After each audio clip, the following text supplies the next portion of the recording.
Welcome everyone. তো আমরা আলোচনা করছিলাম চাইল্ড ডেভেলপমেন্ট অ্যান্ড প্যাডাগজি। আগের ভিডিওতে আমরা আলোচনা করছিলাম কগনিটিভ ডেভেলপমেন্ট এবং সেখানে আলোচনা করেছিলাম language development, components of language. ঠিক আছে, তো এই ভিডিওতে আমরা আলোচনা করব ল্যাঙ্গুয়েজ অ্যান্ড থটস, ল্যাঙ্গুয়েজ এবং থটস এবং সেই সম্পর্কিত পিয়াজে এবং ভাইগটস্কির মতবাদ। পিয়াজে এবং ভাইগটস্কি এই ল্যাঙ্গুয়েজ এবং থটস নিয়ে কী রিসার্চ করেছেন বা কী অবজার্ভ করেছেন বা কী মতামত দিয়েছেন এ নিয়ে আমরা আলোচনা করব। ওকে, তো চলো শুরু করি। আমি এদিকে লিখছি পিয়াজেট আর এ পাশে লিখছি ভাইগটস্কি। ভাইগটস্কি কী মনে করেছেন বা কী বলেছেন এই ল্যাঙ্গুয়েজ এবং থটস নিয়ে, এবং পিয়াজে কী বলেছেন। দেখো, দুজনেই পিয়াজে এবং ভাইগটস্কি এই ল্যাঙ্গুয়েজ এবং থটস নিয়ে রিসার্চ করার সময় একটা কমন জিনিস লক্ষ্য করেছেন, সেটা হলো বাচ্চারা নিজের মনে আপন খেয়ালে কথা বলে। তোমরাও এটাও দেখে থাকবে যে একটা প্লে স্কুলের বাচ্চা, তাকে তুমি কোনো অ্যাক্টিভিটি করতে দাও বা সে যখন নিজে খেলা করে, সে যখন খেলে দেখবে সে নিজের মনে কথা বলছে। এই নিজের মনে আপন খেয়ালে কথা বলাটাকে পিয়াজে বলেছেন যে এটা হলো ইগোসেন্ট্রিক স্পিচ। ইগোসেন্ট্রিক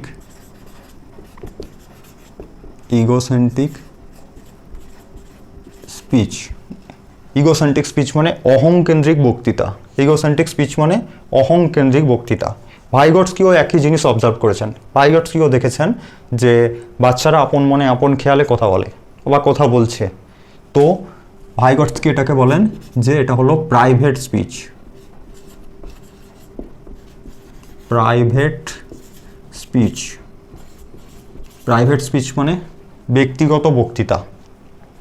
যে জিনিসটাকে পিয়াজে বলেছেন ইগোসেন্ট্রিক স্পিচ, ওই একই জিনিসকেই ভাইগটস্কি বলেছেন যে প্রাইভেট স্পিচ। তোমরা প্রিভিয়াস ইয়ারের কোশ্চেনগুলো ফলো করলে দেখতে পাবে যে সেখানে এই ইগোসেন্ট্রিক স্পিচ বা অহংকেন্দ্রিক বক্তৃতা বা প্রাইভেট স্পিচ বা ব্যক্তিগত বক্তৃতা এই নিয়ে অনেক কোশ্চেন আছে। তো পিয়াজে বলেছেন যে এই বাচ্চাদের আপন মনে কথা বলাটা হলো ইগোসেন্ট্রিক স্পিচ, এবং ভাইগটস্কি বলেছেন যে এটা প্রাইভেট স্পিচ মানে ব্যক্তিগত বক্তৃতা। তো আপন মনে কথা বলা মানে সে নিজে নিজে কথা বলবে, কারো সাথে না, অন্য একজনের সাথে না। সে আপন মনে আপন খেয়ালে কোনো কাজ করতে গেলে বা কোনো অ্যাক্টিভিটি করতে গেলে তারা দেখবে, বা খেলা করার সময় দেখবে আপন মনে সে কথা বলে বলে কিছু কথা বলছে, বলে বলে সে কাজ করছে বা খেলছে। এটা হলো ইগোসেন্ট্রিক স্পিচ বা অহংকেন্দ্রিক বক্তৃতা বা প্রাইভেট স্পিচ বা ব্যক্তিগত বক্তৃতা। পিয়াজে মনে করেন যে এই ইগোসেন্ট্রিক স্পিচ নট ইউজফুল, বাস্তবে কোনো কাজ নেই। এই ইগোসেন্ট্রিক স্পিচের দরকার নেই, এটা কোনো কাজে লাগে না, এটার কোনো কাজে লাগে না বা এটার বাস্তবে কোনো দরকার নেই, এটা নট ইউজফুল, এটা ইউজফুল নয় পিয়াজে মনে করেন। কিন্তু ভাইগটস্কি বলেন যে এটা মোস্ট ইউজফুল।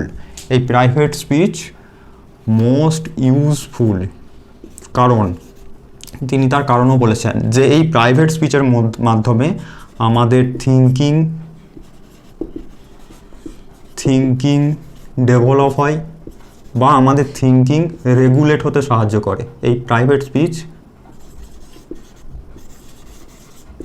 রেগুলেট হতে সাহায্য করে। এই প্রাইভেট স্পিচ আমাদের থিঙ্কিংকে রেগুলেট করে, সেই সঙ্গে আমাদের বিহেভিয়ারকে ডেভেলপ করে। এই প্রাইভেট স্পিচ আমাদের প্রবলেম সলভিং স্কিলকে ডেভেলপ করে বা রেগুলেট করে। তো এছাড়াও এই প্রাইভেট স্পিচ আমাদের ইমোশনকে কন্ট্রোল করে, আমাদেরকে এনগেজ করে, আমাদের অ্যাটেনশন ডেভেলপ করে। ওকে, তো প্রাইভেট স্পিচ মোস্ট ইউজফুল, এটা বলেছেন ভাইগটস্কি। তোমরা আরেকটা জিনিস দেখে থাকবে যে একটা ক্লাসরুমের মধ্যে তুমি যদি একটা বাচ্চাকে কোনো অ্যাক্টিভিটি করতে দাও, তুমি ধরো একটা ক্লাসরুমে অনেক বাচ্চা আছে, সেখানে তুমি কিছু অ্যাক্টিভিটি করতে দিলে, তো দেখবে যে বাচ্চারা অ্যাক্টিভিটি করার সময় সে দেখবে আপন মনে আপন খেয়ালে কথা বলে বলে অ্যাক্টিভিটি করছে। কেউ কারোর সাথে কথা বলছে না, কিন্তু তারা নিজেরা যখন অ্যাক্টিভিটি করছে, তারা নিজেরা কথা বলে বলে নিজের মনে কথা বলে বলে কাজ করছে বা অ্যাক্টিভিটি করছে। তো এই একটা ক্লাসরুমের মধ্যে অনেক বাচ্চার একসাথে ইগোসেন্ট্রিক স্পিচ করাকে পিয়াজে বলেছেন এটা হলো কালেকটিভ মনোলগ।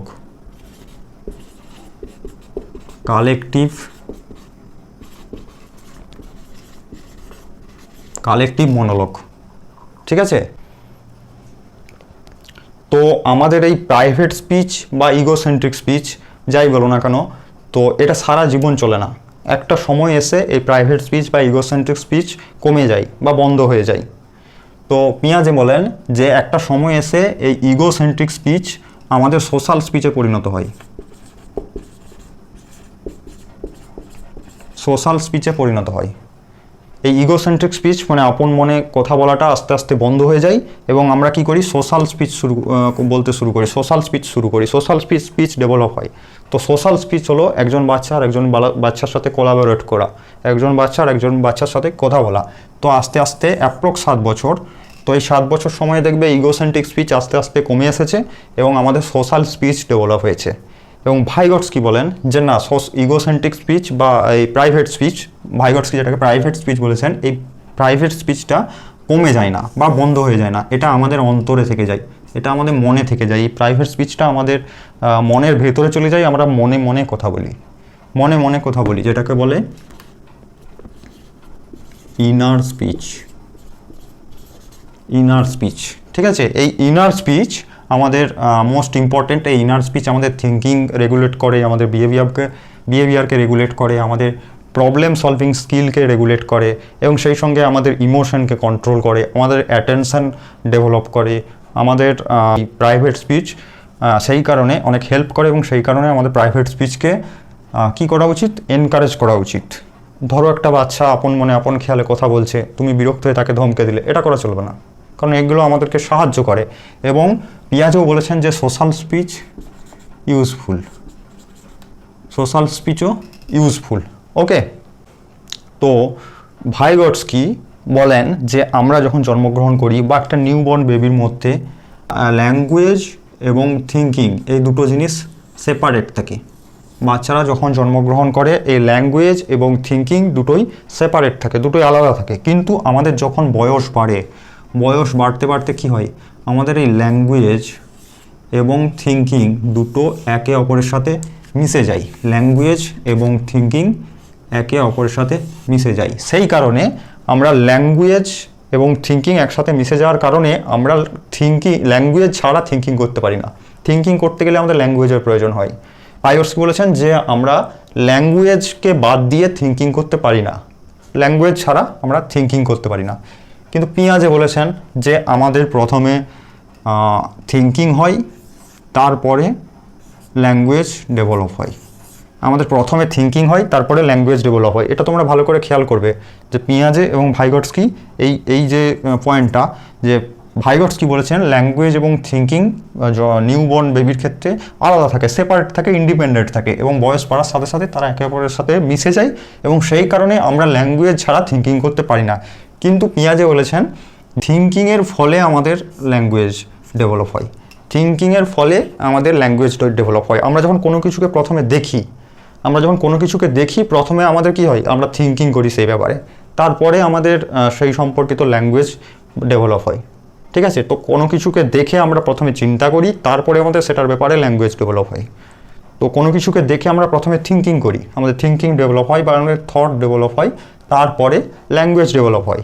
এবং পিয়াজে বলেছেন যে প্রথমে আমাদের ডেভেলপমেন্ট হয় এবং এই ডেভেলপমেন্টের জন্য ল্যাঙ্গুয়েজ আসে। প্রথমে আমাদের ডেভেলপমেন্ট হয় এবং ডেভেলপমেন্টের জন্য ল্যাঙ্গুয়েজ আসে। কিন্তু ভাইগটস্কি বলেছেন যে language is essential for cognitive development. Cognitive ডেভেলপমেন্টের ক্ষেত্রে ল্যাঙ্গুয়েজ একটা গুরুত্বপূর্ণ ভূমিকা পালন করে, ল্যাঙ্গুয়েজ ছাড়া কগনিটিভ ডেভেলপমেন্ট হতে পারে না। এবং ভাইগটস্কি বলেন যে আমাদের কগনিটিভ ডেভেলপমেন্ট হয় বা ল্যাঙ্গুয়েজ ডেভেলপমেন্ট হয় সোশ্যাল বা সোসাইটির সাথে, কালচারের সাথে ইন্টারঅ্যাক্ট করে। কিন্তু পিয়াজে বলেন যে আমাদের সোসাইটি এবং কালচার ল্যাঙ্গুয়েজ ডেভেলপমেন্টকে হেল্প করে ঠিকই, কিন্তু এটাই একমাত্র কারণ নয়। সোসাইটি এবং কালচারের সাথে ইন্টারঅ্যাক্ট করাটাই একমাত্র কারণ নয়, অনেক কারণ আছে, তার মধ্যে সোসাইটি কালচার একটা। তো এইরকম আমরা বিভিন্ন মতামত দেখতে পাই ল্যাঙ্গুয়েজ নিয়ে বা কগনিটিভ ডেভেলপমেন্ট নিয়ে। তো এই হলো আমাদের ল্যাঙ্গুয়েজ এবং থট, পিয়াজে এবং ভাইগটস্কির মতামত ল্যাঙ্গুয়েজ এবং থট নিয়ে। ওকে, তো চলো ভিডিও আর বেশি লেন্দি করবো না, এই ভিডিও এই পর্যন্তই। পরের ভিডিওতে নেক্সট টপিক নিয়ে আলোচনা করব। তো চলো দেখা হচ্ছে পরের ভিডিওতে। Thank you.